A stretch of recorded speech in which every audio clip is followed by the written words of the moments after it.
What is going on, everyone? AP over here at Run Pure Sports, bringing to you once again, as we do each and every week, the Lineup Builder Show with our partners over at SABERSIM. We got Jordan in here. Jordan, we didn't have you last week. We had the holidays going on and everything. How was your week? How were the holidays for you? It was good. It was a nice little break. Excited to be back here talking a little bit of NBA today. Sounds like you guys had a good show here last week, breaking into the NBA streets a little bit here. Football regular season starting to wrap up here, so I think a good time to start talking a little hoops. Just excited to be back, excited to get into it. Yeah, if you missed the show last week, it was a solo show. I did a high-level overview of my process. A very awesome video. If you missed it and if you can't find it, shoot me a DM. I will send you the link.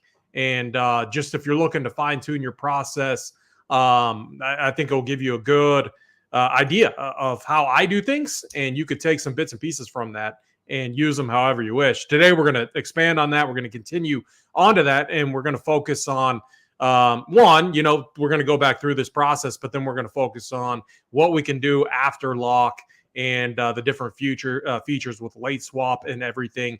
If you haven't yet, hit the like button, hit the subscribe button. It helps us out a lot over here at Run Pure Sports. We appreciate it. Jordan, let's dive in. Yeah. If you're new to the show out there, you know what we do. We're going to get our base build going. Jordan, talk to the people about what this base build is. Yeah. So I think, you pull up the slate, even on a 4-game slate here tonight where there's not as many games. There's a lot of data coming at you right away, right? We got the projections for all the players. We've got ownership. We've got all of our detailed stat projections over here. It's just a lot to process right off the bat when you're first sitting down to look at a slate to figure out what you might want to do, what you want your strategy to be. And because SABERSIM has a strong understanding based on our sims of what makes a good lineup for that particular slate, based on your contest, I always recommend people start with this base build, this test build. We've got a lot of different ways to call it here to just get an idea of what strong lineups might be for the contest that you're targeting for that particular slate. So we'll do the 20 max, 10 to 50K, something like that. If you play the $4 20 max, that's a contest I like to play a lot. This would be a good kind of baseline set of settings here for you. And we'll just build some lineups. I'm going to build a big pool of 1,500 lineups, and we'll get an idea of what strong lineups look like for this slate, right? Again, this is going to adjust based on the size of the slate, the contest you're playing, and you're going to get an idea of just where to start. And when you're watching the Run Pure shows later in the day, you're listening to these guys break down each game, you've already got an understanding of what SABERSIM's going to want to do out of the gate, and you can adjust based on that here. So we'll go ahead, start taking a look at these, make 2 adjustments to get rid of the DraftKings message. And I just like to get an idea of, where is my heaviest exposure. I'm actually increase this to 50 builds here. Where's my heaviest exposure? What teams am I getting to? How am I, going over or under the field on the chalk here? And just getting familiar with the slate overall. So, one thing jumps right out to me here. 4-game slate, a lot of Houston value popping tonight, right? Looks like, obviously, go ahead. Yeah, no, a lot of that is, with it being a back-to-back, we had 12 games yesterday. It's likely that Eric Gordon sits and rests today, and Sean Tate's still out. Whenever Eric Gordon sits, that brings in players like KJ Martin, Jabari Smith, a guy I've been pretty high on lately. He should get some additional run here. So it does make sense, and the matchup is really nice. We can attack Utah with in the front court. So guys like Jabari Smith, Tari Eason, I think is another one that's going to be really, really interesting. So I think that makes sense that we're getting some Houston value. The other spot, and maybe the Sims haven't updated yet. I actually imagine that they haven't because we just got the news. But Brandon Clark is out again, and then Desmond Bane is out. So you got to figure that some of this Grizzlies value would pop as well. Yeah, definitely. It looks like we have them as out. I imagine the Sims themselves have not actually rerun to account for that. So kind of nice that we'll get a little bit more back. Go ahead. Can you touch on that process real quick too? Just like how often you guys rerun the Sims and like what goes into that whole process? Yeah, definitely. So we have multiple data providers on our end, especially for a sport like NBA where news is breaking often and it's really impactful when it breaks. So as soon as we get word basically from one of those providers, we'll immediately mark those guys as out. So you can see, I don't know how recently this news came in, but Clark and Bain there are already marked as out in the app. Awesome. From there, though, it does take a little bit of time, at least less time as we approach lock to actually rerun the sims to account for them being out. So you can actually see here, I'm going to pull Bain back up.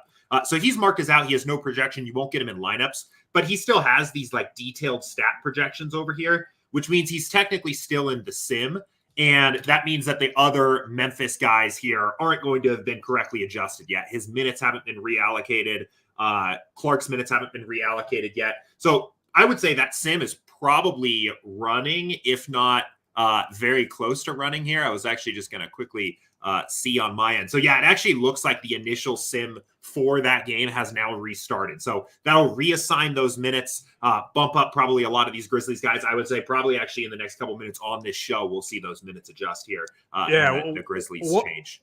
One thing too, and we can, when we kind of add some bias to this, but one thing I picked up on over the last few games when Desmond Bain is out, the Grizzlies are running. They do like to run Ja Morant and Tyus Jones on the court at the same time. So I don't mind point guards against this Orlando team.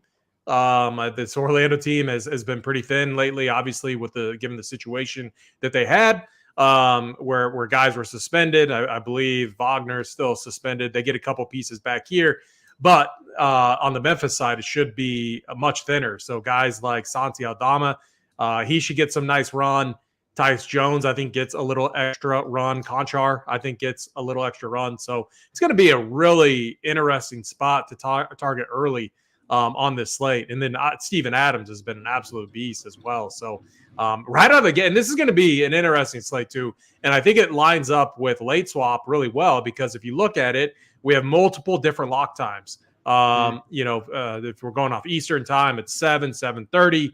8, and then I think it's the lone island game 10 o'clock tonight. So it's kind of interesting because you can and we'll go through this, but you can rerun everything and start the whole late swap process at each interval. Is that something that you typically are doing on slates like this where you have 4 different lock times? Yeah, I am honestly generally on most NBA slates, I am rebuilding and re-swapping before the start of every swap period. So tonight, I mean, that's going to be swapping ahead of the start of each individual game we have on the slate. I think last night we had the 7 p.m. Eastern, the 7:30 to 8, and the 10. So there were 4 swaps there with a bunch of games in each swap. But just the way that this NBA news comes out, what I always say is, it's kind of the trifecta of we get news that's coming out often. It comes out very late, right before the games start, and it really impacts the projections. I think that's one of the biggest parts. People that are familiar with like baseball or football, the big differentiating factor for what makes NBA late swap so important is that, if the guy goes from coming off the bench to starting, he might be playing 12, 13 additional minutes that he wasn't going to get before. And just being on the court is so impactful in terms of creating fantasy points in basketball that you basically have to adjust. So I always tell people you can probably under late swap. You probably can never over late swap when it comes to NBA just because of how important that news is. Yeah, and I'm someone, Jordan, that I mean, I'll be honest and transparent. This is a feature that I don't use enough. Lately, just with like my content duties, I have been focused more on 1 to 3 lineups. But like from the show, doing this with you, I'm still working kind of behind the scenes on my multi-entry strategy. I don't have it fully detailed and laid out yet to where I feel very, very, very comfortable. I'm getting to that point. I'm really close. Yeah.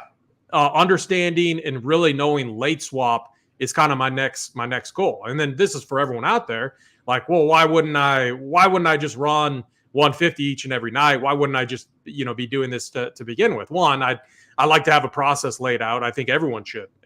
Your process doesn't have to equal mine at all. It should be your process. You should own it.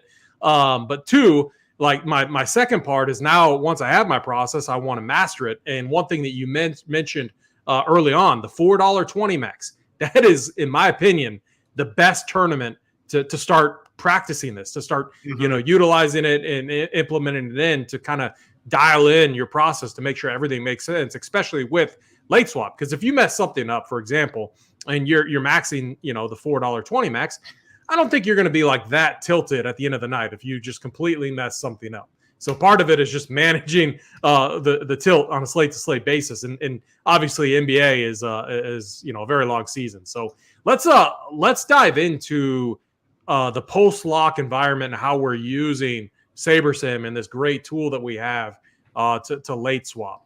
So I'm going to hand it back over to you, and you can walk us through.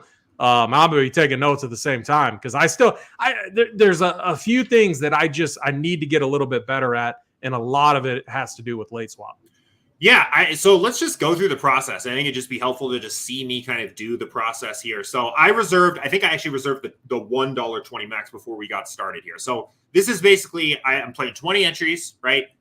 This is our build. Maybe, obviously we would have made some adjustments to projections. We're watching the shows, we're changing things, but let's just say this is our final build that we want to take with us here. So you can go ahead and just click fill entries. This is pre-lock still, right? So lock hasn't happened yet. And I think a lot of people don't even know how cool the entry editor is here to just get these entries in. So I can just go ahead and click download template file from DraftKings. As long as I'm signed in this browser, it's going to go to DK, pull in my entries, and download it right to my computer. I can just drag and drop it in here, and I've got that contest I've entered here. From there, I'm picking the lineups that I just built. I'm going to click fill all. And then I'm going to click this button here, download and open DraftKings. Now it's going to re-download that entries file, take me to the exact right page on DK to upload it, and I'm in. And in a sport, again, like NBA, where sometimes you're getting the starting lineups for the teams that lock 10 minutes before the games start, and you need to be able to move really quickly. I mean, you just saw it here. 5 clicks, a couple seconds to get those lineups in. I mean, it is really impactful, and it's actually going to give you a little bit of an edge being able to be that fast to adjust, especially if you need to. So that's the process pre-lock. Before I jump into kind of late swap as games are locking, what's going on there? Any questions that you've got for me, AP, or anything that you want me to kind of go back over there? No, I mean, that's awesome. Sometimes like I myself am coming down to those last final seconds to get my build in. I mean, Jordan, like how quickly can you do that whole process? Let's just say we all have seen the timer. It's like 30, 29, 28. I mean, and you're making those last, little adjustments there. I mean, at what point for your final update before that first lock, like, do you feel comfortable? Okay, I have to have everything done by this time because I know then I can get it updated to DraftKings. For me, it's like 30 seconds. For you. No, I mean, that's 30 seconds is probably seconds? about right. Yeah, I think that's good. I mean, I will say this. So is a couple things. So first of all, when we do get the starting lineups for teams, we'll run on what is basically our final sim for those games, unless there's new news that comes out after that. And when that final sim is run, we'll put a little green check mark next to these teams. So let me actually bounce back to yesterday here, just so I can show you what that looks like. So this green check mark next to these teams here, and also along with the players here, basically means we got the starting lineup for the team. We simmed to account for that, right? So I typically prefer to wait until we have a green check mark next to the teams that are at least playing at that game start time before I run my final build. But if it's 15 minutes before lock, I will at least start building something so that I'm not going to miss lock, right? And that's how close it is with NBA, right, with these starting lineups. So if it 100%. 6:45 Eastern tonight, I'm going to build, whether we have these starting lineups or not, at least to get something in. And then I'm going to wait until I see those green check marks next to each team here. And then I'm going to rebuild. Typically, a lot of times, like even if we get those green check marks 5 minutes before lock, I feel comfortable being able to rebuild, go through that entry editor process, get my new lineups back in, and still have plenty of time. That's about that 5 minute time frame is kind of my last warning of, okay, if I'm going to rebuild, I'm doing it now. Yeah, no, I mean that makes a ton of sense. And part of it too with some of our content, one of the more popular pieces that we do is our core plays page. And sometimes the core plays get up, with our goal is no later than 10 minutes before lock, but that isn't always the case. And sometimes it's just, man, it's really tough. And the one thing we've asked of all of our people is just transparency. We want people to post actually what they're most confident in, what they have money behind. And sometimes that just takes a little bit extra time. So we are working on our process over here at Run Pure Sports to get things up in a more timely manner. But what I can just say is using this best practice, read the content, have an idea of where you're going to go, and then look at the core plays. And what I do when I pull up that sheet, I like looking at it just to get an idea of where everyone else is at and what their mindset might be, and to see if there's anything that just completely stands out. And if something does, maybe it's like JSU posts something late, or Tony BigT posts something late, and it's like completely different from where I'm at. I'm like, oh, well, interesting. Let's dive into that real quick and see where he's at. Maybe I'm missing something. So that's kind of how I use that. But a lot of what I do, man, when I get my process from start to finish, is using Saber. And to really, like, one of the cool features is just like, think about like 3, 4, 5 years ago. And everyone probably hand building. There weren't many tools out there like this, but you just have the ability to see 50 lineups really fast, 50 optimal lineups, and then, go through them and pick out what you feel is the best. And that's really what's really helped my process. And sometimes too, Jordan, like, I think this is big, understanding, like, especially DraftKings and how positions come into play.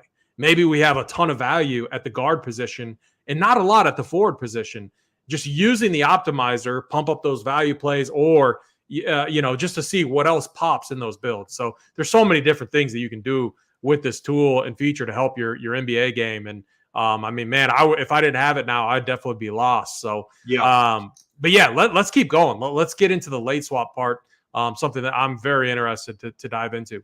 Yeah, and right off the bat, it does look like we did resim now here, or at least our initial resim. Look at that.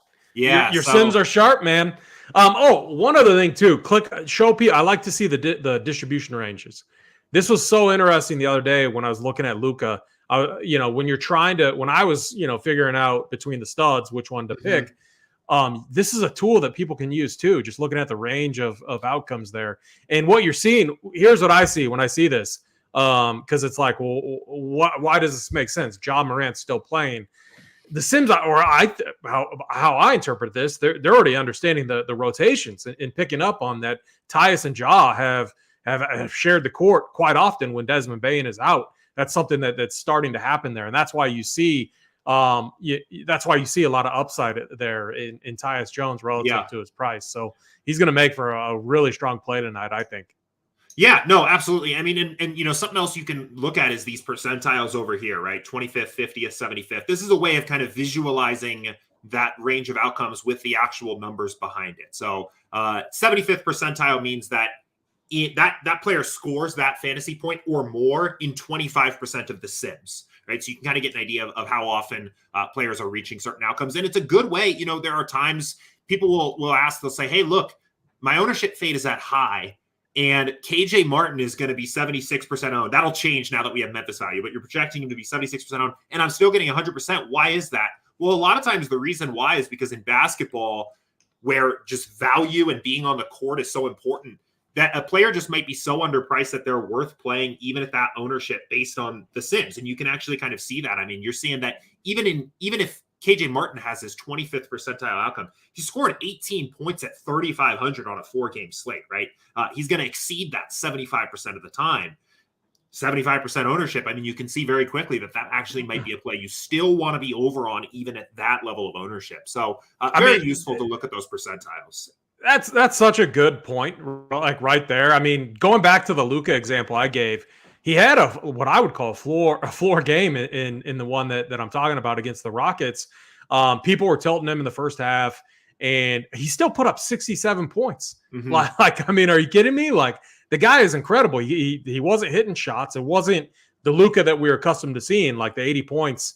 80 to 110, I think he put up, but he still got there. And what I'm getting to is I was blown away because for him to hit 60 plus points, it was like, I think it was happening in like, I think 55 to 60% of your sims, and it blew every other stud away. And like, I wouldn't have, you wouldn't really have known that, but then to actually see it pan out like that too, seeing a Luka floor game, but he still hit the 60 plus I thought was really interesting. So Yeah, definitely. And I mean, one thing that I like to do, especially if you are trying to look for maybe a couple lower owned plays, is look at some of these like 95th type percentiles and just look for discrepancies here in basically how a certain player is going to be owned, what their 95th percentile or 99th percentile is, and their salary. Sometimes you can find little opportunities. I mean, right off the bat, something that does stand out, maybe Jason Tatum going like a little bit overlooked at 7% owned compared to all these other studs. Obviously, a little maybe overpriced based on the average projection, but based on his upside, actually looks like potentially a decent play there. So a lot of fun things you can do with the percentiles there. Looking at it right there too, the Jokic versus Luka, like it doesn't seem like a slate where you'll be able to jam both in. I mean, maybe who knows? But one thing that's interesting, just thinking back to Boston, they went into they got smoked by OKC. I mean, it was a blowout. They put up 150 points. Now, Luka is the man, absolute man. But look at the price difference, and then look at the range of distributions there, or the percentiles, and actually how close they are. How I see this is usually now who knows if Luka can be stopped, but usually when a team like Boston, that I think is probably the best team in basketball right now, even though they're kind of going through a little bit of slump, when they get their butts kicked like they did against OKC, you see them bounce back in a big way. And I think a lot of that game is going to be, you're going to see a lot of good defense, and the focus is going to be taken away Luka. Now, Luka is still going to get there. I still think he hits that 60, but you could take the price savings there and look how close Jokic is. Maybe they do try to throw the sink at Luka, and that's all that's needed for Jokic to be the guy on this slate. So a lot of different nuggets like that you can use, you can take from watching the games or doing whatever, doing your research, and then confirm it by looking at this through Saber. So that's one thing I do, and I absolutely love it. Just now it's baked in, a part of my research process. But yeah, I digress. Let's keep going. Let's keep going on. Okay, cool. So the slate's locked now. Grizzlies and Magic are playing, moving forward throughout the slate here now. So let's say, again, now we're waiting for the Celtics and Mavs lineups, right? So we'll get those starting lineups. We'll run the final sims. We'll get the green check marks. Maybe it's around 5:15, 5:20 local time for me here. So you're coming back onto SaberSim. A couple things that you want to look for immediately. First of all, this is a very useful tool that will help tell you if you have a player that has gotten ruled out in your lineup. So I won't be able to make it do it right now. I have no way to kind of pretend that that's happening. But if you have a player in your entries file that is loaded into the app that is out, this will flash red and it'll shake. It's pretty obvious when it's happening here. And if you click this, you can basically just immediately get all out players removed out of your lineups and replace it with the best possible player. The first thing you should do if you are late swapping with SaberSim all the time is just make sure that if this is red, you come in here, you click apply, and you download and open DraftKings or FanDuel and re-upload that new entries file. So let's say game locks, and then we get the Paul George news right after lock, 5 minutes, 10 minutes after lock, that he's not playing, and you had a little bit of Paul George in your lineups. Just press this, get him out of your lineups.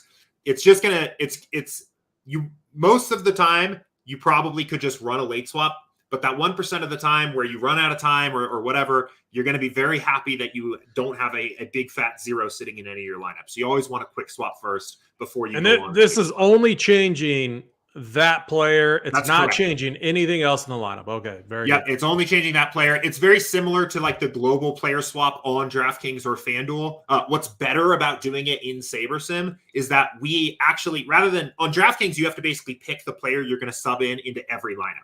So if George gets ruled out, you have to say swap him for Kawhi Leonard 100% of the time. But maybe there's a lineup that you actually had enough salary to get to, like Jaylen Brown or something like that, as an example. SaberSim will go lineup by lineup and make the best projected possible lineup based on what fits for that lineup there.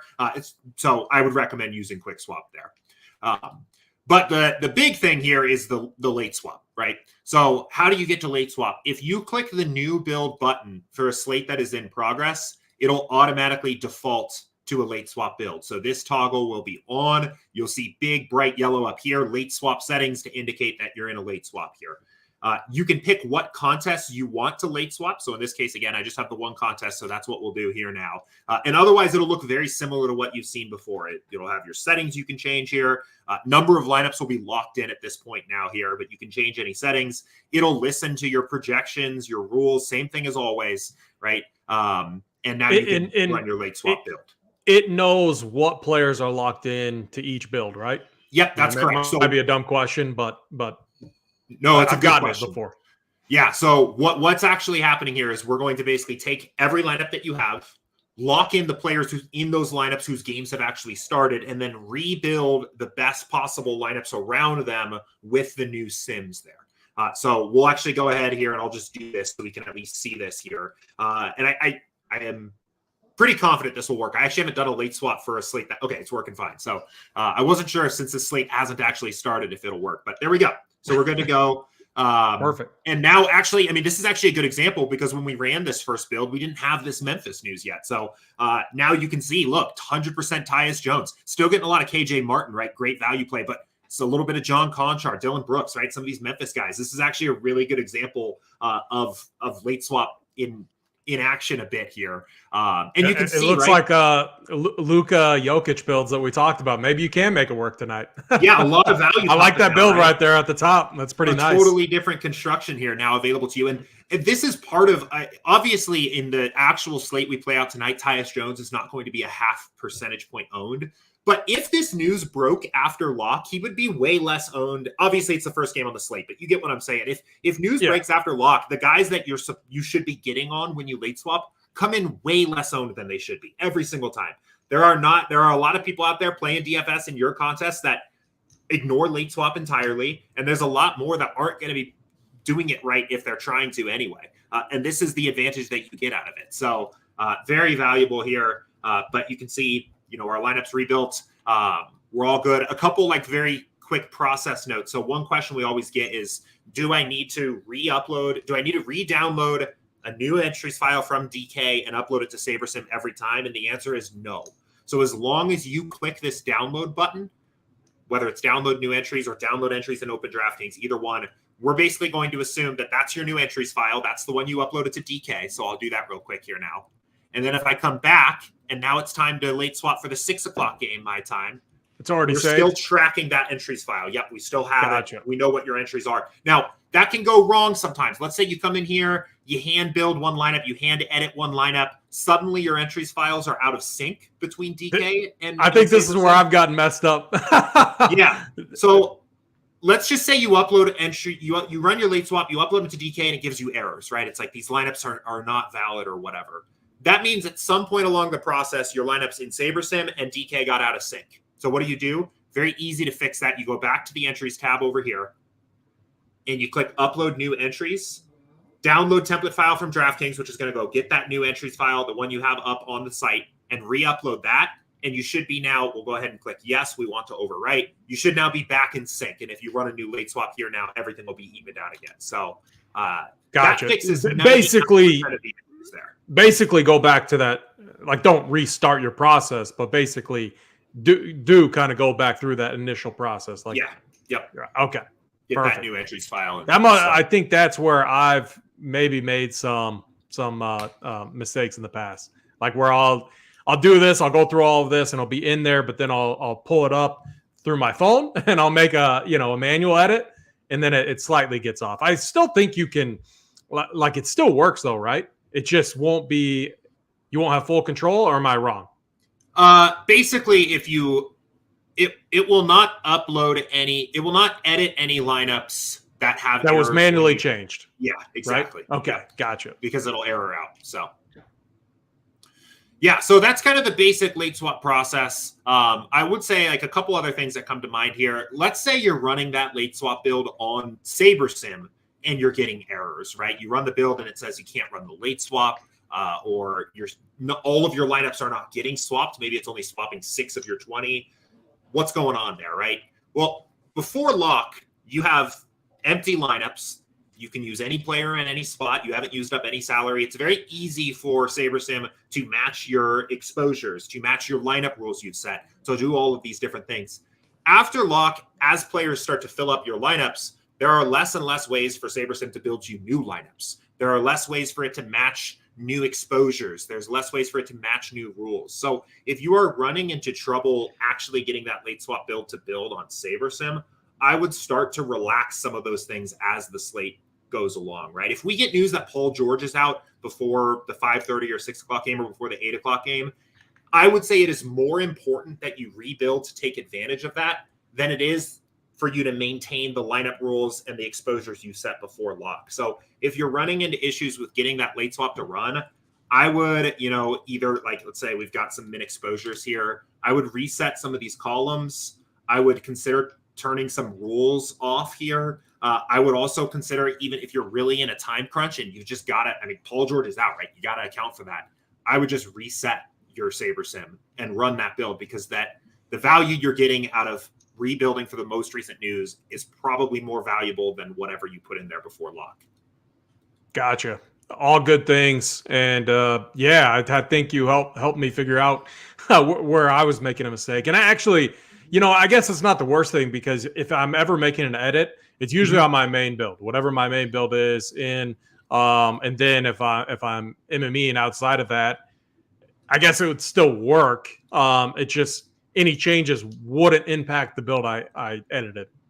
Manually, yeah, right? and yes. So, and I only have the one contest reserved here. I just wanted to get this in so I could show it for the show. But if you had like multiple entries here, you can choose to late swap some and not others. And you can do this by like GPP or cash as well. So if you're playing, GPPs, but then you've also got a lot of cash, and maybe you don't want to swap one of those, or you want to swap those differently, right? You can uncheck these and run multiple late swaps. So, if your main lineup is in like a lot of high dollar single entry stuff and you just want to late swap that one by hand, you can just uncheck those, leave only your MME stuff checked, run that late swap, and then go and hand swap the main build, whatever you want to do. So you have a lot of control there over individual contests and things like that. Yeah, very good. We got a question from Jeremy. So you basically just re-download your entry file from DK, then pop them back into Saber. That's if you manually adjust something outside of SABERSIM, correct? Yeah, basically if you have problems, like if you upload that entries file from the app to DK and you get errors, that's when you want to re-upload. But you don't have to do it every single time you're late swapping. Gotcha. If there's no problems, then you're good. We're keeping track of that entries file. So yeah, very good. Do we want to? We got some time here. One other thing too, and now with using StreamYard and everything, I think what I'll do sometime is just once we have a slate going, pop on and we could go through this live. Yeah. We could use my builds, whatever. We'll pick out a good slate with a bunch of different lock times, and we'll do this live for the people, just so that we can actually simulate a real late slot environment with games going on. I think that would be very interesting. But we talked about it, hitting on PGA. PGA's back, one of my favorite sports, obviously, to cover. We did a few PGA videos last year. We're definitely going to do more this year. Do we want to hit on that PGA slate? I think it's starting like an hour, so we could take the last 15 minutes to dive in if you want to, Jordan. Yeah, I'm down. Let's go ahead and jump over here. Very excited to say also, we just released a brand new model, brand new golf sims for this season yesterday.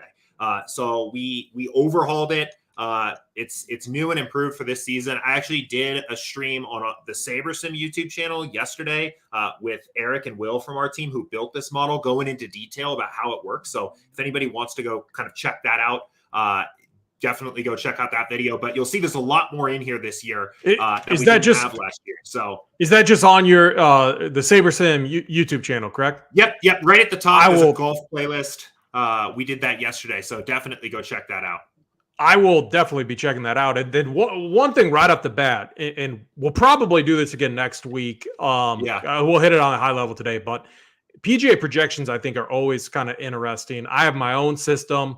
It's just a little bit different. It's all about getting the right exposures mixed and matched.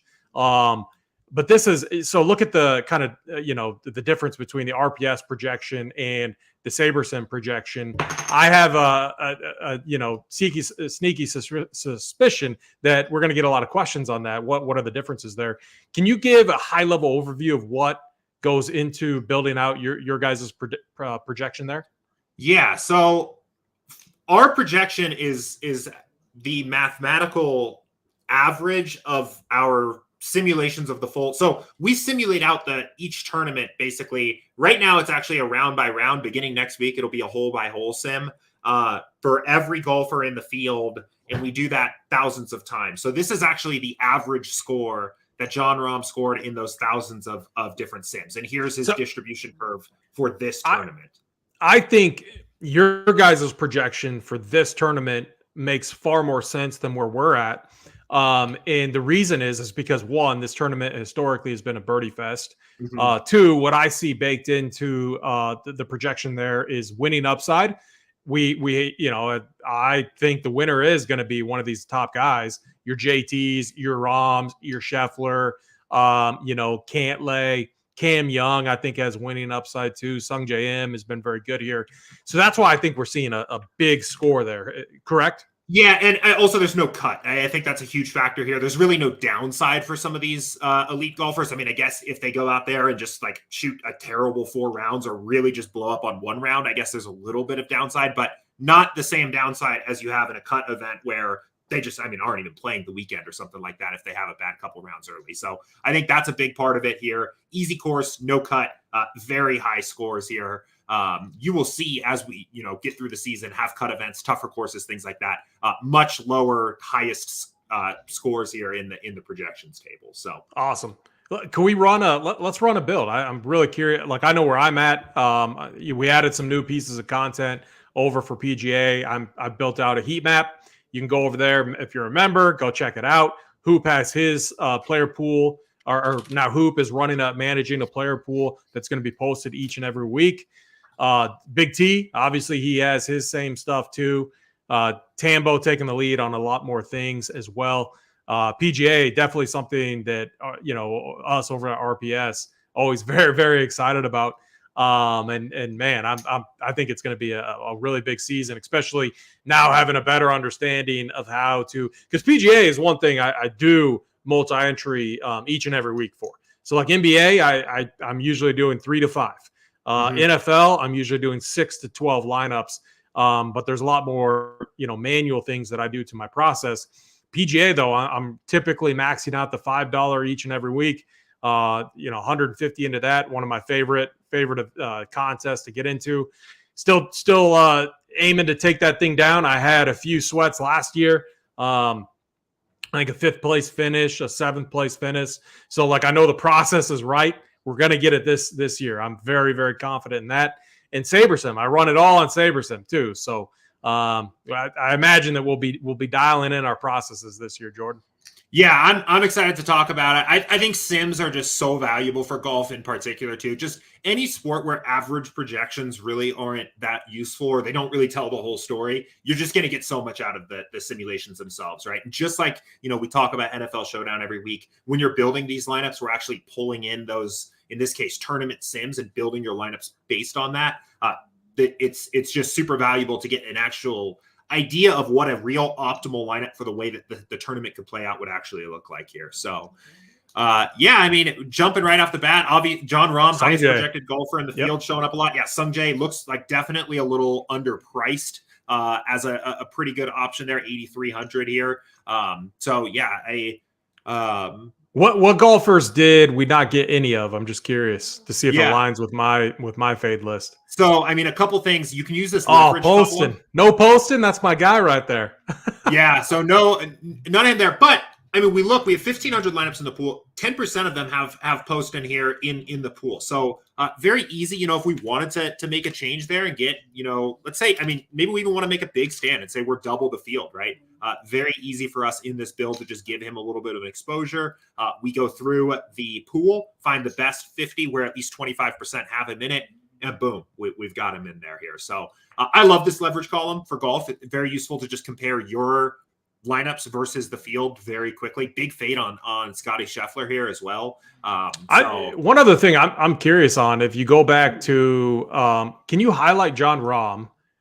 So I'm really big on Justin Thomas and Rahm this week and kind of double stud builds, because I think you can anchor your build with like a Sung Jae right there, and you're able to build really nice lineups.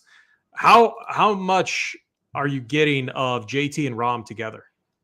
Yeah, so it looks like of our ROM lineups, 30% of them also have JT in them. Okay. Here. Yeah, So hey, pretty good. I mean, the one thing to keep in mind, we're getting a ton of Xander right now.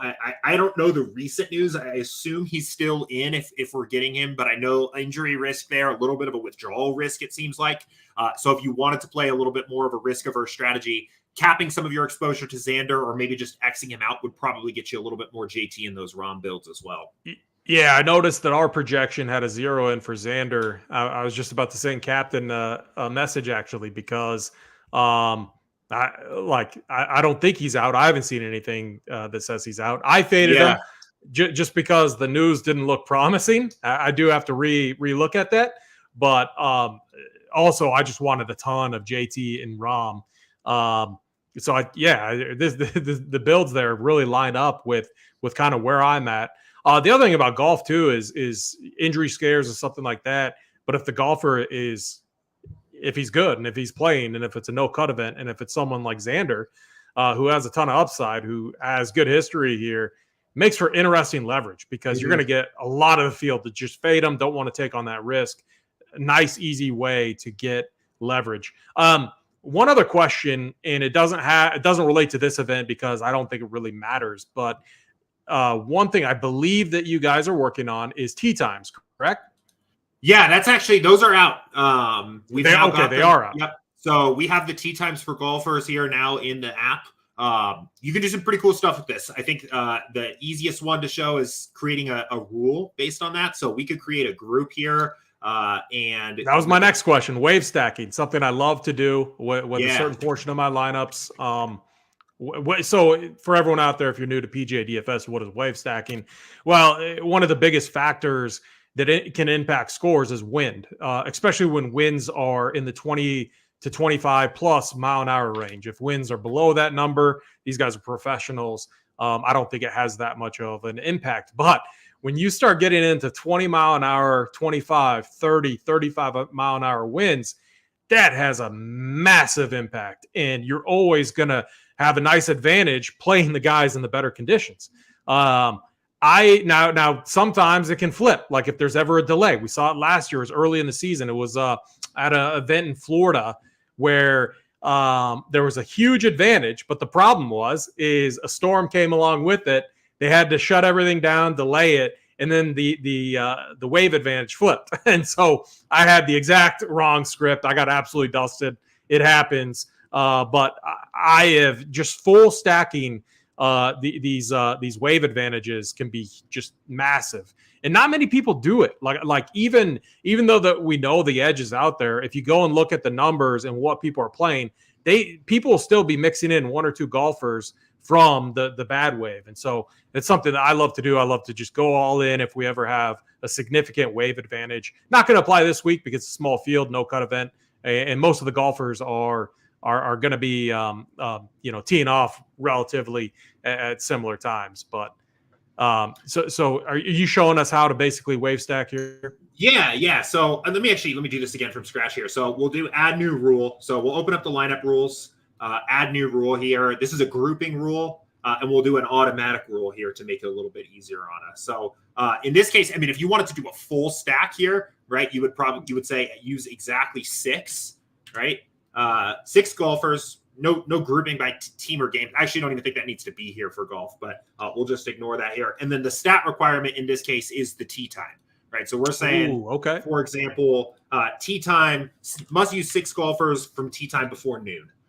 The tee times are in the local time for where the tournament's being played in this case here. So in this case, who's going to absolutely love this because he does like tee time stacks too? Tambo. Yeah. And Tambo is the PGA GOAT, man. He's so good at it. He leads up our PGA. He's the head of PGA over at Run Pure Sports. Absolutely crushes it. But he is all about wave stacking, and it is so cool now seeing that you can easily do this using SABERSIM. Yeah, and I think one of the things that's really nice, I know there are some other tools out there that allow you to do some of this, but a lot of times it's like generically, do you want to stack the morning wave or the afternoon wave? And in reality, I mean, there's guys teeing off, at different intervals throughout those times. And sometimes the wind is expected to pick up at a very specific time. You can get very granular, if the wind is particularly bad for, a period of time, you can target that with these rules and get pretty granular with the exact tee times you want to target. So very useful, very excited about that. I know tee times just in general, just even to just know and have that information in front of you in the app here has been something that people have been asking for a long time for golf. So we were very excited to get this up. Also has all of this new detailed stat projections here as well. We didn't have this stuff last year. So if you do want to do a little bit, dive into the research a little bit more, you can see our projected number of birdies and eagles, as well as like win percentages, top 5, 10, 20, that kind of stuff. Super useful here. Oh, man. All right. Next week, we got a full event. Next week's show is going to be PGA. We're going to dedicate it to PGA. I'm thinking we might have to do that on Wednesday. We'll look at the schedule. We might have to change some things, obviously, with golf starting on Thursday. But if the start time is later, we could always run the show early. So we'll update everyone. But man, I do want to give golf some more love and really dive into all of this. In the meantime, definitely check out the video that Jordan has posted over at the SABERSIM channel to get an idea of, you said it was just a full projection change?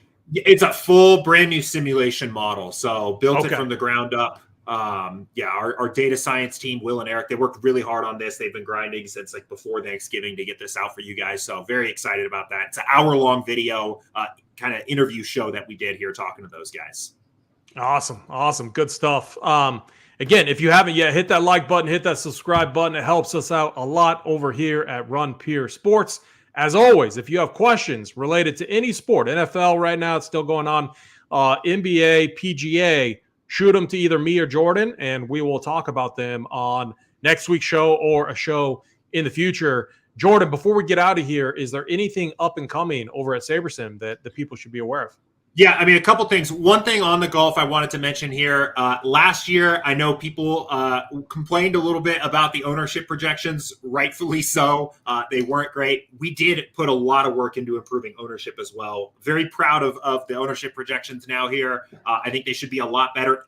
No model's ever going to be perfect, right? You're always kind of difficult projecting what people are going to do, but should be much improved with the ownership projections there for golf. So very excited about that.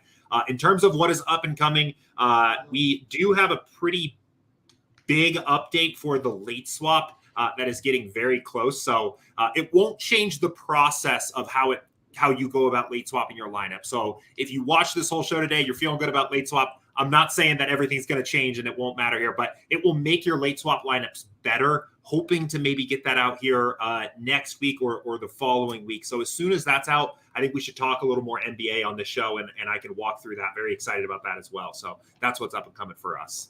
I mean, Jordan, you know me, I'm always down to talk some NBA, so I'm on board with that. Man, it was a pleasure. I'm really excited to, test out late swap. I'm going to start with that $4 20 max. Maybe we'll get some members in the mix too, kind of discuss strategy and stuff. Really excited for that feature, and then really excited to start using more of the new features that you guys have with PGA. Man, those updates are awesome. One thing I love about Saber is you guys are always willing to work to make the technology and the tools that we have better. We appreciate that. Anytime we put a request in, Andy, you guys are awesome at that. So just wanted to say I appreciate that. So thank you. Again, got to ask everyone, hit the like button, hit the subscribe button. Helps us out a lot over here at Run Pure Sports. That's Jordan. I'm AP. Everyone, let's run Pure.